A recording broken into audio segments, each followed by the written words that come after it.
So by the time you finish this video, you are gonna know exactly how many reps you should be doing to build muscle.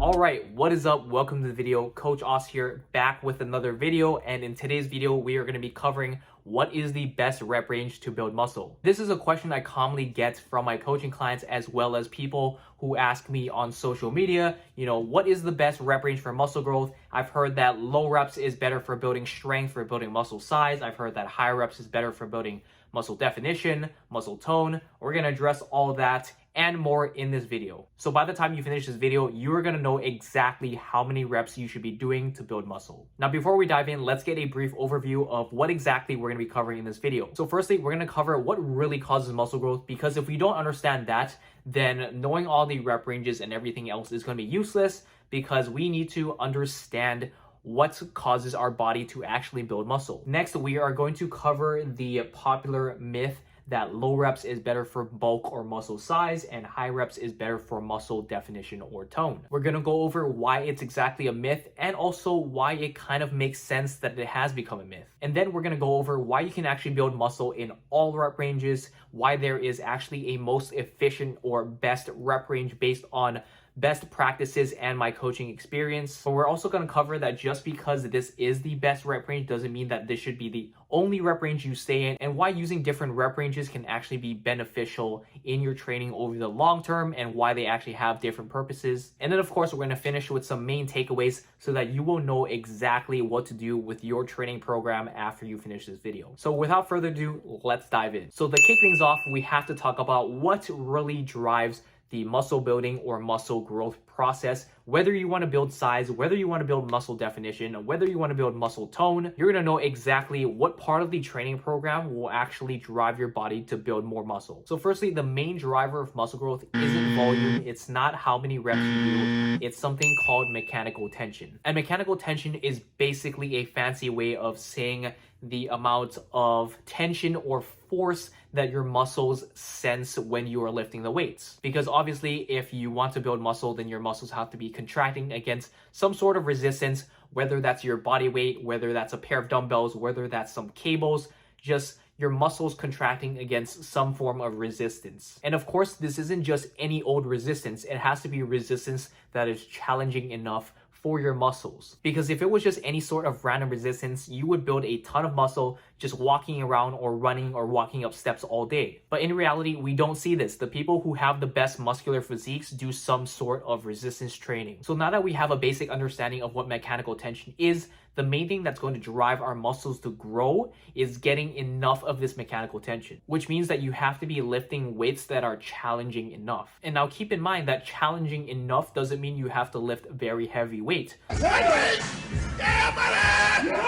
Challenging enough just means you have to reach the point where that weight feels challenging. And you might be wondering, what does that even mean? What this means is that getting a weight to feel challenging enough doesn't only come from increasing the amount of weight you lift, it also comes from getting close enough to what's called muscular failure. And muscular failure just basically means getting to the point of where your muscles start to fail.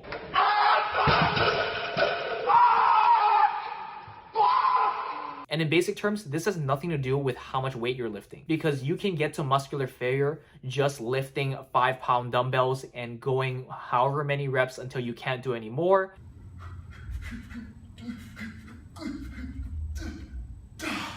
Or you can do the 50-pound dumbbells and do less reps, but you can still achieve that same point of muscular failure. And in basic terms, this just means doing an exercise with a given weight until the point you cannot perform any more good reps. And as you can see, the amount of weight you lift has nothing to do with this. You could be using very light weights and going to the point, whether that takes you 50 reps or 100 reps and going to the point where you can't do any more, or you can choose a heavier weight and do less reps as a result of that. And this segues really nicely into busting the old myth of low reps for bulk or muscle size and high reps for muscle definition or tone, because we can see that regardless of whether you do lightweight for high reps or heavyweight for low reps, the muscle building stimulus is going to be the same. And to harp on this point even further, here's a good graphic by Greg Nuckols over at Stronger by Science on basically the expectations we see with lower rep ranges and higher rep ranges for muscle building and strength and endurance and all that. But really, here's the reality of it. As much as we'd like it to be clear cut, it's really more muddled and all over the place. But that's not to say we should be completely shitting on people who believe in this myth or that this myth is stupid in itself, but it actually kind of makes sense why people believe in this. And it's going to be mainly because of the feeling people get when they do low rep versus high rep work. Because if you've done any amount of weightlifting yourself, you'll know that doing low rep work, you won't feel as much of a muscle burning sensation as you would with high rep work. This is fine. I'm okay with the events that are unfolding currently. That's okay. Things are going to be okay. And that's not to say that this is a good or bad thing. There are reasons to do lower rep work versus higher rep work, but in the context of building muscle, rep range doesn't matter. And to further prove my point, here's a very well-known systematic review and meta-analysis done by Schoenfeld and colleagues that showed the strength and hypertrophy adaptations between low versus high load resistance training. And the results of this systematic review and meta-analysis show that there were similar changes in muscle hypertrophy regardless of whether they did high load or heavy weight or low load and lighter weights. All right, so now that we know all the sciencey stuff behind it, and now you know that rep ranges does not matter for your purposes of building muscle, what can we take away from this to practically apply to your own training? And from this point on, this isn't going to be super scientifically backed. This is going to be more from a practical standpoint, from my personal experiences with lifting and also coaching others to do the same. Because now that we know the effects of higher rep work versus lower rep work is irrelevant in the context of muscle building, we can start to talk about the practical standpoint. And in my experience, doing anything with really high rep ranges, and I'm talking 20 plus reps, is just simply inefficient because it takes a while to complete the set, especially if you're trying to train to muscle failure or close to the point of muscle failure, versus something like doing a heavy set of 8 or 10. It's just that less reps is going to take less time to complete. Pretty simple to understand there. Secondly, if you have ever done a tough set of 20 plus reps, you'll know that it doesn't exactly feel very fun, because at a certain point, your muscles are going to feel like they are on fire, and it just feels like that set's going to take forever to complete, and it feels like hell. It's as satisfying to me as coming is. And this is just simply because of the way your muscles use energy, which I won't go into too much depth, but that is basically why the longer you try to do a set, the more of a burning or fiery sensation you're going to feel in your muscles. It's just because of the accumulation of certain metabolites that are a result of doing higher rep work. Whereas if you do lower rep work, you're not as likely to get that same burning sensation, or you might still get that sensation, but not to the same degree or intensity. Now, if we take it to the other end of doing very heavy weights for very low reps, and I'm talking anywhere between 1 and 3 reps, personally, it just feels very hard to always psych yourself up to do a 1 or a 3 rep max. And at that point, you're always going to be grinding out the reps just because those weights are that heavy. And especially if you're taking it close or to muscular failure, you're always going to have to keep grinding those 3 reps out. Whereas if you did a little bit higher up on that scale, the first 2 or maybe 3 reps might feel pretty easy, and then it's really those last few reps that feel very tough. Also, when you're constantly having to grind out those very low rep numbers, it can be very hard on the joints. And especially if you're lifting weights from a longevity standpoint, you want to be keeping your joints as healthy for as long as possible.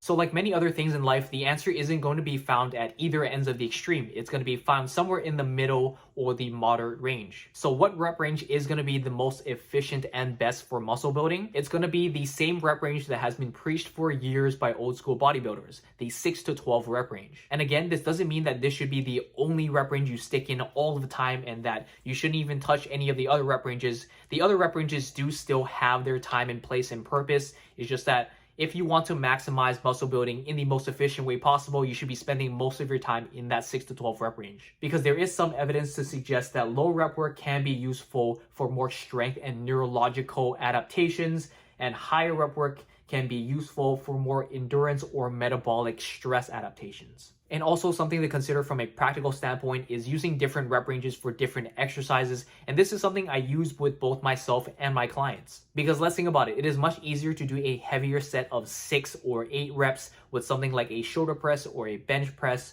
or a row or a squat versus doing it with something like a lateral raise or bicep curl or tricep extension. At that point, when you're doing more isolation movements that work less muscles, it is much harder to lift heavier weights. So in these cases, it makes sense to do higher rep ranges with lighter weights. Because that muscle just simply isn't as strong to move more weight, you can still get that similar stimulus by training close to failure with lighter weights and higher reps. And that about covers everything I wanted to cover. And because I know that was a ton of information to digest, we are going to do a quick recap so that by the time you finish this video, you're going to have a better idea of what to do to carry out into your own training plan. So in conclusion, it doesn't matter what rep range you choose. What matters is your effort. That's the bottom line. The amount of effort you take with whether your sets are a hard set of 8 or a hard set of 15. What matters is your effort and how hard you're taking it to muscle failure. This means that by the time you finish your set,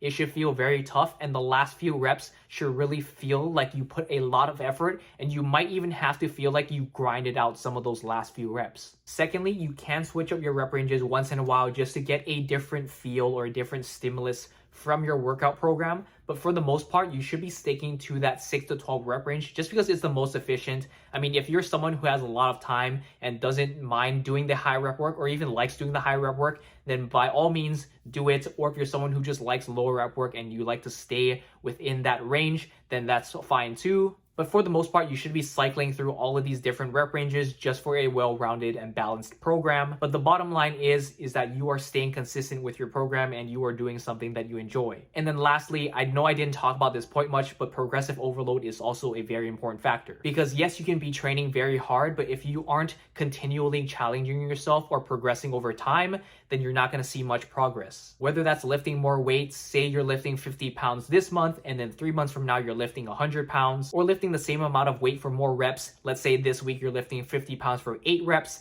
Next week you're lifting 50 pounds for 10 reps. But most importantly, training hard enough and progressive overload should go hand in hand. You son of a bitch.